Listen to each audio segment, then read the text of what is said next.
it's such an honour to speak to you today, man. and congratulations on the film. Thank you. Now, I love this. So you lived in Memphis for a while. Yeah, and I'm coming and going over like 2 years probably. yeah, and you had an office out the back at Graceland. It was a space. Yeah, it was actually in the archives. I think it used to be the Marne or something. It wasn't, or maybe they built it new. Yeah. But they have great archives. In fact, all the Presleys were kind of hoarders. They kept everything, and Angie's done a great job of, like, you know, if Elvis ever had a chewing gum wrapper, it's item 3,572. Yeah. Wow. Well, that's so helpful when you're researching a piece. It was amazing. Did that help you piece the puzzle of who Elvis was? Yeah. That was amazing. The academic research, I have a great team. And then the field stuff, like the biggest breakthrough for me was I was looking for this guy called Sam Bell. And I'd seen him a little bit in some documentaries, but he didn't come up much. And purportedly he had lived when Elvis and his mum lived in Green Street, which is right in the middle of the black community. They were so poor after Dad comes out of jail, they had to live in, there's a couple of houses they went like, okay, white people can live in those houses. Yeah. But it's right in the middle of the black community. Anyway, I thought I didn't find him, and I went down to Tupelo, and there was a FedEx I sent sitting there with cobwebs on it, and we're like, it's not going to find him. I went around the back.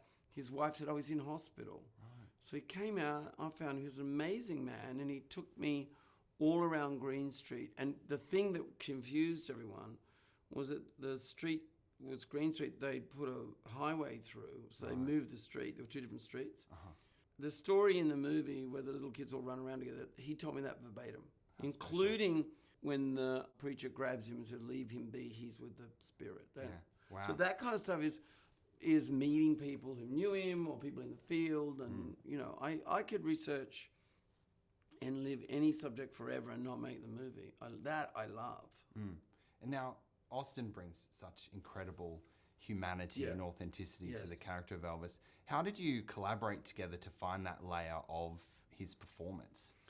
I mean, from day one, it's the most unusual experience of him ending up in the role.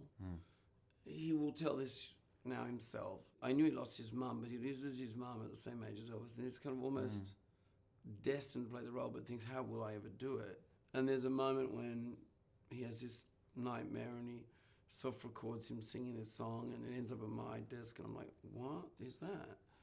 And then I hear that he's been on stage with Denzel Washington, who rings me, and I don't know Denzel, says this kid just will not stop working. He comes in and he just Elvis for 2 years, and then the pandemic, he could have given up, gone home, he stays. He stayed. And I think by melding himself with Elvis at that level, what he does is he makes him a real human being. And this is a guy, for anyone under 30, this guy's like, Elvis is a Halloween costume, or Elvis is in Lilo or Stitch or something, you know? You realise that he was a very spiritual and very unusual human being. Well, how grateful we are that he was the guy behind bringing Elvis to life and humanising him. It was so special. I know, because I genuinely said, I'm not going to make the movie if I can't find someone to play Elvis. Yeah.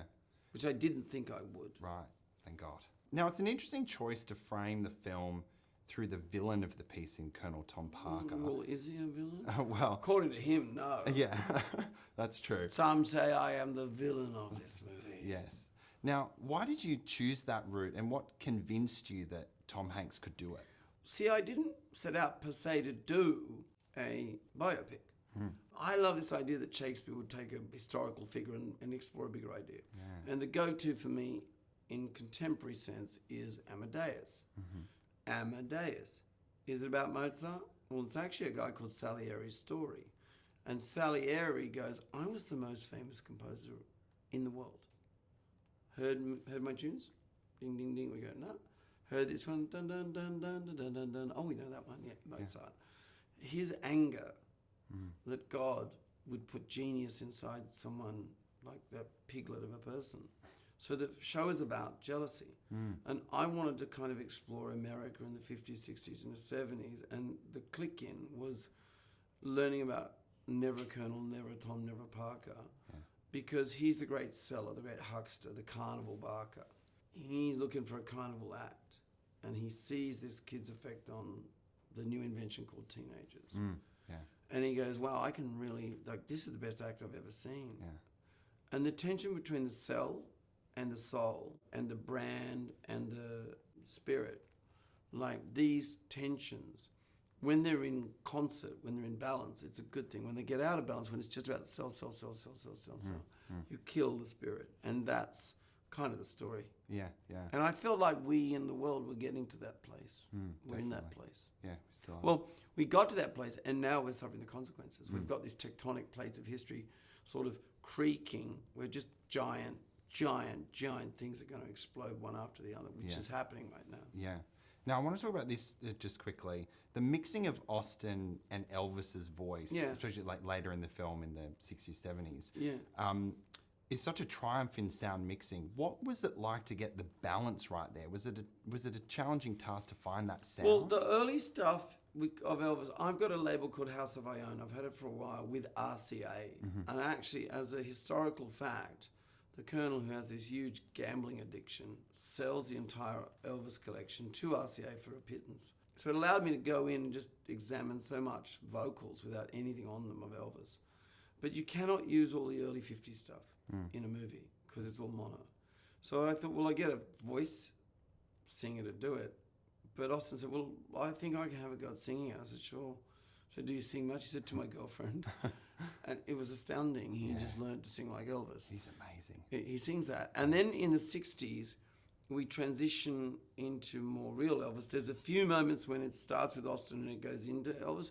And then the latter big sings, that's definitely Elvis. Yeah. Like, it's pure Elvis because, you know, Unchained Melody, like, why try and... there's something about hearing that voice at that stage in his life and knowing that he's going to be dead a few weeks later. It was so heartbreaking. The power of how the film comes to a head is extraordinary. Baz, thank you so much for your time. It's been an absolute thrill. Congratulations. Thank you, man.